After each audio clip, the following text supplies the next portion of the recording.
thanks for waiting. More importantly, frankly, thank you for your interest in Afghanistan. Please stay committed and interested to Afghanistan, and if we can help you out with that, please let me know.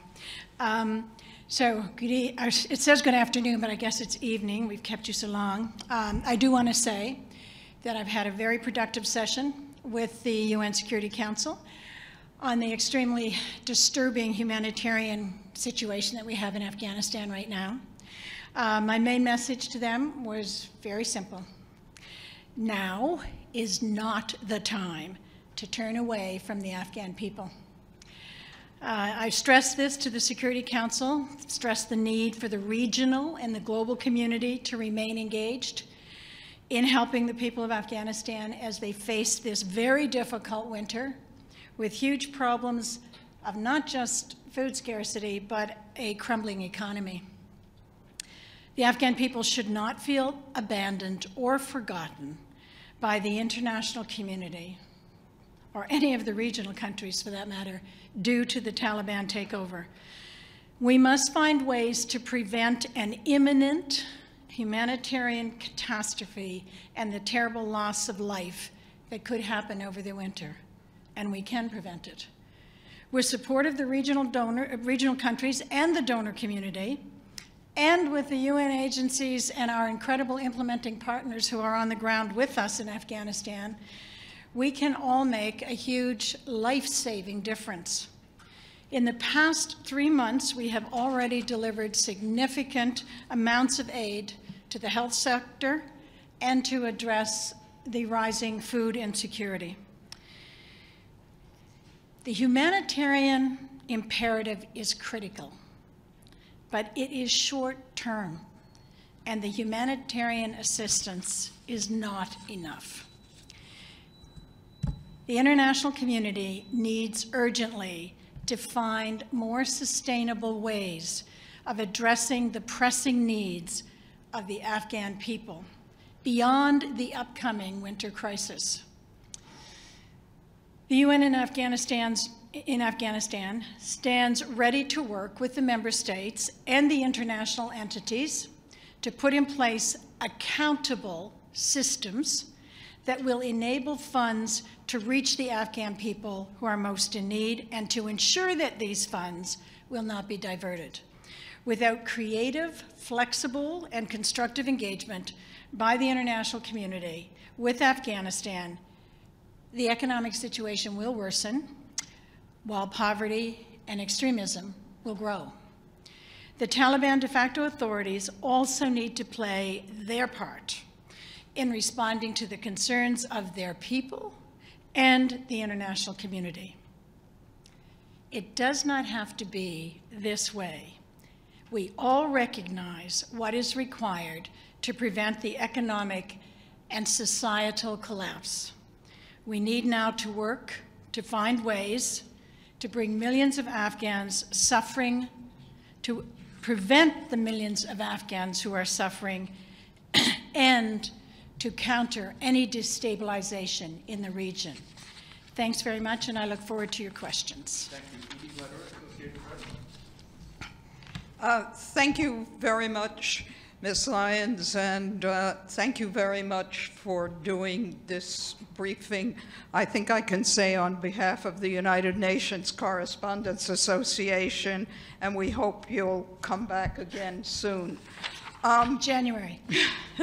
My question is, what is your assessment of how far the Taliban is ready to go to meet the demands of the international community, specifically on a more inclusive government and restoring the full rights of women, girls, and ethnic minorities? Yeah, absolutely. Thank you so much for that question. How far will they go? I don't think we know yet. But what we have seen, which is really incredibly important, is we have seen that there is some movement, that they are listening that they are getting the same messaging from the international community, from the donors, and from all of the regional countries, that their government must be more inclusive. And we have seen them respond to that by initially just making a few appointments at the deputy minister level. And then when it was clear that this was not enough, they added a few, not a lot, but a a minister from one of the ethnic groups, and a number of ministers in health and in economy with a particular expertise in those domains, as compared to being the regular Taliban. They also increased the number of deputy ministers representing different ethnic groups and different interest groups.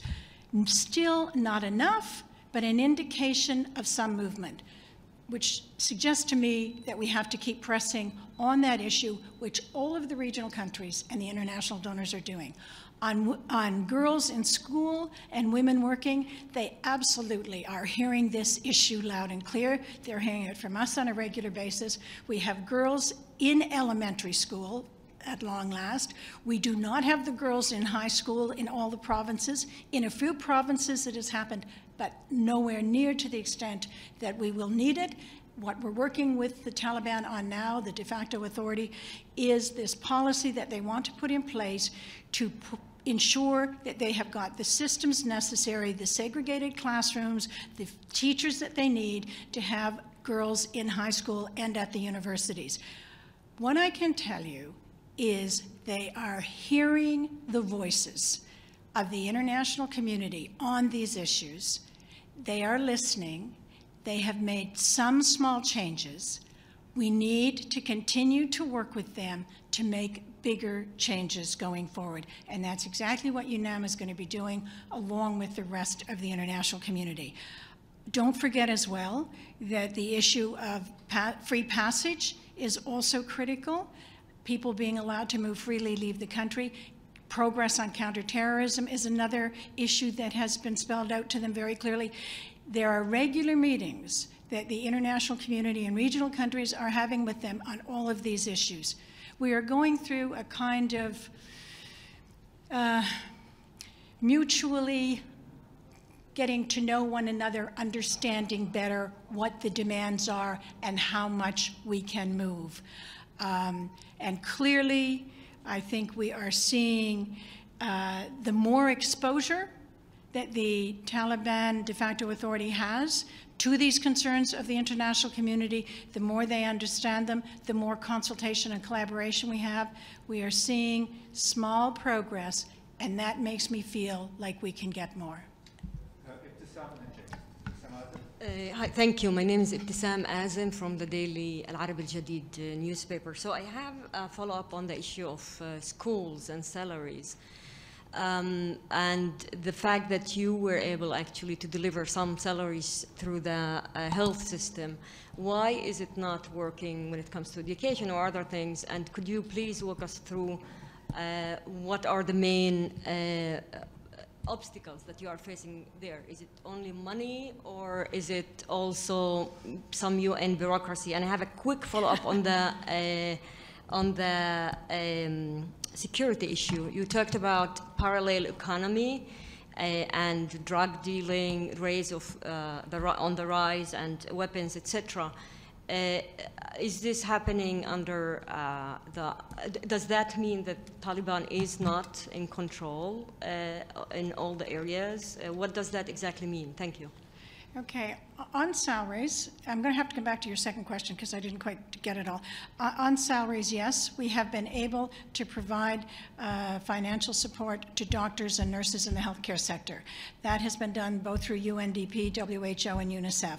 This is part of a program that had been set up originally outside of the budgetary process of the government. Money had flowed through NGOs to support those clinics and those hospitals. So we have been able to continue that process and make sure, and that covers a large number of the provinces, but it is not enough. We still have to be looking at how do we support the healthcare sector on a broader level, doctors and nurses in hospitals and institutions that are controlled by the government. Similarly with the teachers, but these are problematic for us right now because we would need to put in place mechanisms to separate that money from any access, any diversion by the Taliban. So those mechanisms right now are being put in place to try to assure the donors that continuing to pay for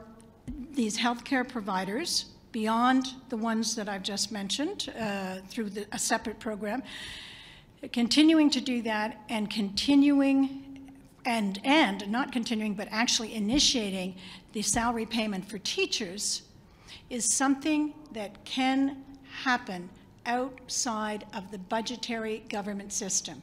In order for that to happen, the right financial mechanisms need to be set up, and we need to continue the conversations with the donors on how that will work and the extent to which that fits within the framing of humanitarian services.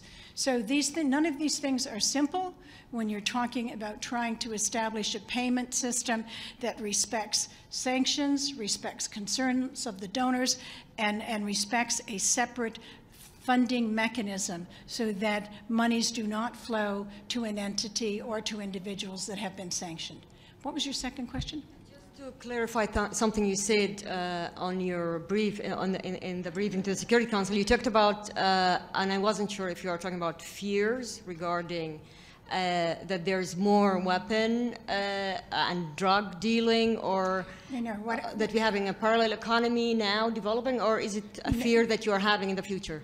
No, I think what I was saying, just to be clear on that, was that given the challenging situation that we're facing, we need to respond with more than just a humanitarian response. That yes, we have to help people get through the winter, but we have to look at other ways of sustaining the economy, of getting livelihoods moving again, of getting the economy moving again. That if we don't do that in a formal, organized, constructed way, it will result in people having to resort to the illicit economy.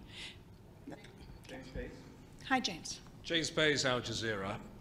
We heard in the Security Council meeting Russia, China, and Pakistan calling for Afghanistan's financial assets to be unfrozen. If that were to happen, how far would that go to alleviate the current humanitarian crisis? And do you support those calls?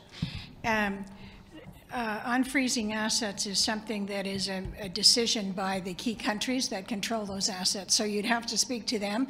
What we're focusing on right now is not that area of funding and financial resources, but we're looking at the money that has already been committed by the donors for the humanitarian work, making sure we've got mechanisms in place to have that flowing, and also working with the World Bank to try to address whether or not some of the funding that had been allocated previously under the Afghanistan Reconstruction Trust Fund can in fact be freed up and used to continue the work both in the humanitarian area, but also addressing other basic human needs that Afghans have. So we're focusing on the areas right now where we know we can get results quickly. On the issue of assets, I would suggest you speak to the countries. I know you don't control those assets, but my question was, if that money was unfrozen, I know that's not your decision, would that be a game changer in terms of the humanitarian crisis? In terms of the humanitarian crisis, really, I think the systems that we have in place right now and these new mechanisms that we're putting in place are going to scale up to allow us to deliver the humanitarian response needed. Next year, we'll have to see how much progress we've made and what more can be done. But again, as we move along, we have to be building confidence in the donors. We have to be building confidence in the countries that hold those assets, and we have to be building more engagement with the Taliban and a compromise on everyone's part that all of this needs to be done to help the greatest victims, the Afghan people. Pam Falk, CBS, and that'll be the last question. Okay. Thank you very much, Ms. Lyons, and thank you for the briefing. As a follow-up to the last question by James, can you clarify if the sanctions are lifted, are you discussing ways in which, if the sanctions are lifted, they can be channeled through the same mechanisms like the IMF or the World Bank? And what They being the money, or they being the money? Right. And the second part of the question is, we heard on exiting from the Chinese ambassador saying that it's good to talk about the mechanisms, but it's taking a long time. What's your response to that? My response is that these issues are extremely complicated, that we have to navigate many,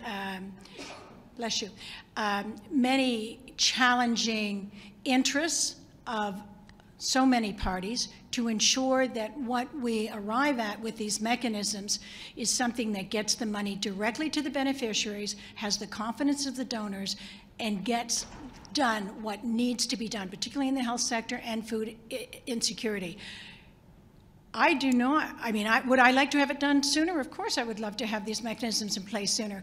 I'm actually quite impressed that we've been able to do as much as we have. It has only been a few months, and we've already moved tens of millions of dollars. We will soon be moving hundreds of millions of dollars as a result of these mechanisms being put in place.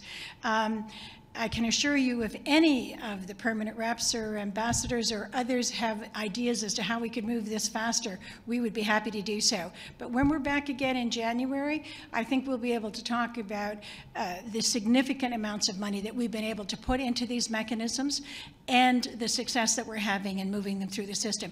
We're going to be able to get, as a result of this third mechanism we put in place, I mentioned the work that UNDP has done, the work that WHO has done, the work that UNICEF have done in helping the health sector. Additionally, we've put in place other mechanisms to bring money in and get it dispersed for food insecurity and to expand the humanitarian response. This third element, this third mechanism that we're hoping to have in place in the coming month or two will actually allow us to scale up at a much larger level. To put something like this in place, frankly, I think we're getting it done in record time. Thank you very much. Thank you. Thank you. Thanks very much. Thank you so much. Long day, huh? Long days, long nights, but such exciting. Do you go right back? Are you going?